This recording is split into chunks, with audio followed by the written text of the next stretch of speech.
Ang tinuod tong pag-o mo suga ni Dili. Luna Smart. Wala ko nag-on og suga man. Kinsa man? Kuan, anak ko sa kitchen, kaya nag-take off na kaon ko og breakfast around 7:15. Then na siya ni buto. So I thought regular boiler operations lang nato kay usually inigit up ang buto mo gina siya gamay. So wala ra ko. Then all of a sudden na mga nang habunga ka ng mga styro ba. So na-alarm ko. Gawas ko, ari ko diri sa kanang terrace. Pero paggawas na ko, kusog na kayo ang aso. Oh. So Wa pa kay nakita ka kayo. wala ko nakita na kayo. Aso lang yun siya nga, super heavy kayo. So, ay, muna ako punta ko sa hagdanan, dili na sa ko kanaog kay naapod ang aso. Asa man ni mga styrofoam na mutang ma'am sa second floor? Dili, naa siya Sa ground floor.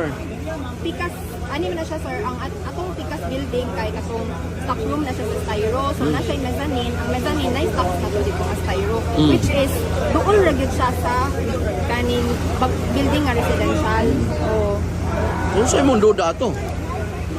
Kurente? tanaw na ko, duda lang na ko ha, kay hit up siya.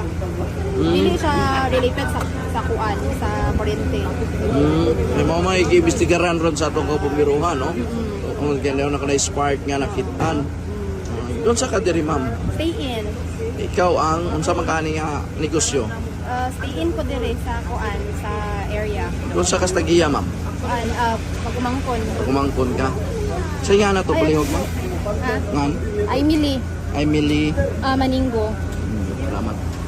Sama din siya mga igalas. Nga mo naman na slide ka? Wala, ni ambak man ko, gikan sa third floor, nilayat ko. Huwag ka mapiang. Wala, Di man ko. makatukpa. Kuan ka nang Maigi, kuan? ko sa railings unya. Sakto ra pud na ang atong ilang gidala na kanang usa ni stairs ladder kay nakatunog ra sa Natunog ra ka. Oh, So then, naabtan dahil ka sa atong mga firefighters. pag abot yun nila Tatagaan ka na- kagdanan. Tatagaan ka kagdanan.